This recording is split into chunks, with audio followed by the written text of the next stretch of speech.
આ ધરતીની અંદર બધી જ જ્ઞાતિના ભક્તો થયા. આમે સ્વામિનારાયણ ભગવાને તો બધા જ જ્ઞાતિ ઉપર ભગવાને ભાવ રાખ્યો હતો. બધી જ જ્ઞાતિ સ્વામિનારાયણ ભગવાનના આશ્રિત બની અને ભગવાનનું ભજન કર્યું હતું. ત્યારે આ પચરંગી ધરતી છે. તો આ સૂર્યપુરમાં કાયસ્થ એક બીજા એક ભક્ત હતા, નરોત્તમ દાસ. આગળ આપણે ક્યાં ભક્તને યાદ કર્યા? ગોવિંદજી શેઠો.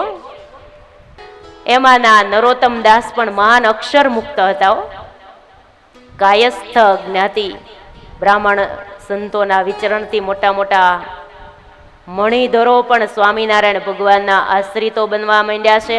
ઠેર ઠેર એક જ વાતો સંભળાતી, કોટી જીવાત્માઓના શ્રેયને માટે સ્વામિનારાયણ ભગવાન કાઠિયાવાડમાં ભગવાન તરીકે વિચરે છે. એવી જ વાતો સારી જગ્યાએ ખૂણે ખૂણે થવા માંડી છે. મોટા મોટા મઠાધિપતિઓને પણ શરણાગત બનાવી દીધા છે સ્વામિનારાયણ ભગવાને. અનેકને સમાધિઓ કરાવે છે. ચપટી વગાડીને સમાધિ, છડી અડાડીને સમાધિ, સ્વામિનારાયણ નામ લે એને સમાધિ. અને સમાધિ થાય એટલે આમ સભા બેઠી હોય અને સ્વામિનારાયણ ભગવાન દ્રષ્ટિ કરે આખી સભા ઢળી જાય.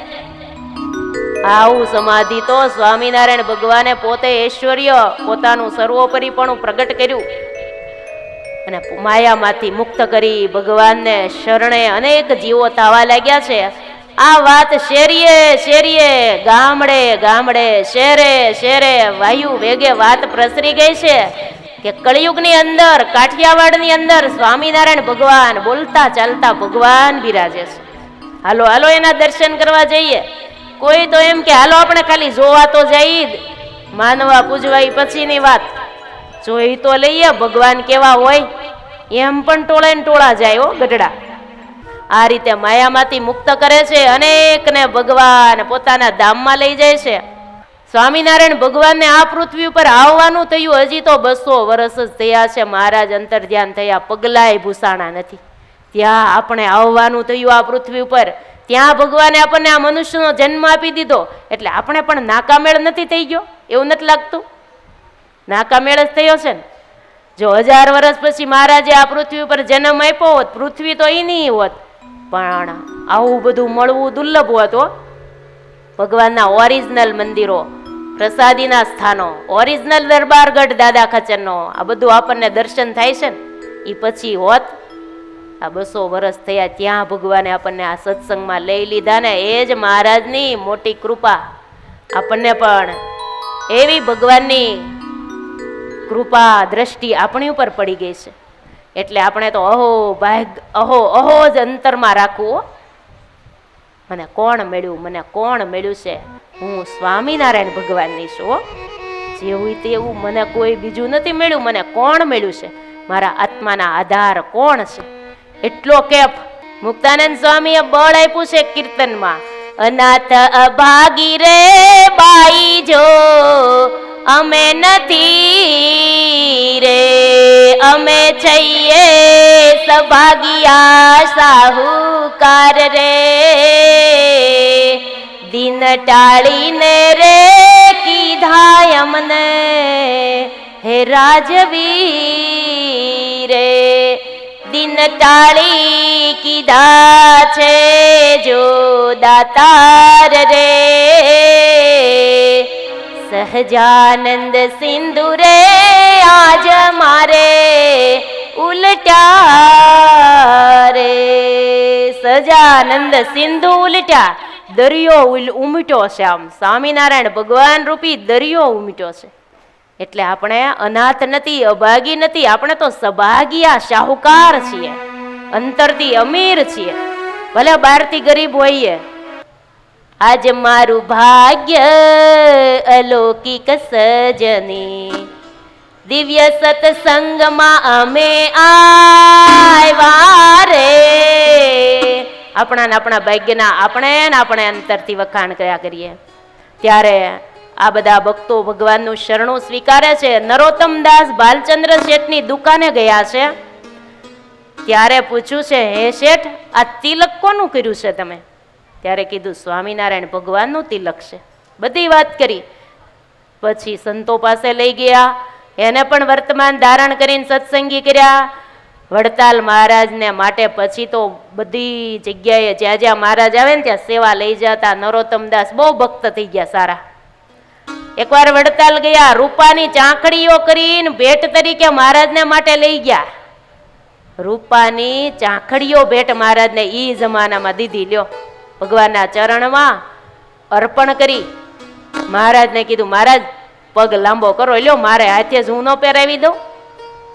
ભગવાને ચરણ લાંબો કર્યો ને, નરોત્તમદાસ ભક્તએ પોતાને હાથે જ સરસ મજાની ચાંખડી પહેરાવી દીધી. મહારાજ કે આ ક્યાં બનાવી આ ચાંખડી? સરસ મજાના મોર ને પોપટ તો આમાં દોરેલા છે, ચાંખડીમાં સુંદર ચિત્રો દોરેલા છે, એવી આ ચાંખડી છે. મહારાજ ચાંખડીના વખાણ કરતા કરતા સેવાને બિરદાવવા લાગ્યા છે.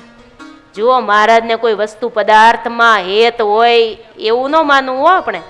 ભગવાન વખાણ કરે ત્યારે એમ નહીં માનવાનું ભગવાનને બહુ ગમી ગઈ લાગે છે, એમ નહીં. ભગવાન એનો ભાવ સ્વીકારવા માટે ભગવાન વખાણ કરતા હોય. કોઈ સારો થાળ બનાવે તોય મહારાજ વખાણ કરતા, પછી ભલે સાદો થાળ હોય તોય મહારાજ વખાણતા, પણ એનો અંતરનો ભાવ હોય ને એટલે મહારાજ વખાણતા હોય. અને એકવાર દર્શને ગઢપુર ગયેલા, મહારાજને વાત કરી, મહારાજ હવે હું સંસાર વ્યવહારમાંથી હવે નિવૃત્ત થયો છું. મનમાં એવી ઈચ્છા હતી, ગઢડે મહારાજ જો રાખે ને ક્યાંક સેવામાં તો મારે રહેવું છે. હવે સંસારમાં મારે નિવૃત્તિ છે. પણ હવે કઈ મહારાજને કીધું નહીં. અલૈયા ખાચર ને સુરા ખાચર ને વગેરે બધા ભક્તો સેવામાં રહેશે, એમ મારે પણ સેવામાં રહેવું છે.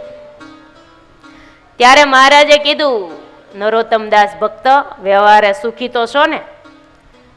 મહારાજ, વ્યવહારે સુખી છું અને વ્યવહારમાં નિવૃત્તિ પણ લઈ લીધી છે. હવે સેવાની ક્યાંક જરૂર હોય કેજો હો મહારાજ, કેવું હો આપણે, ક્યાંક સેવાની જરૂર હોય કેજો, હવે હું નિવૃત્ત છું. ગાડી ચલાવતા મને આવડે છે, તમારે ક્યાંક જરૂર હોય કેજો, હું આવીશ, એમ કેવું.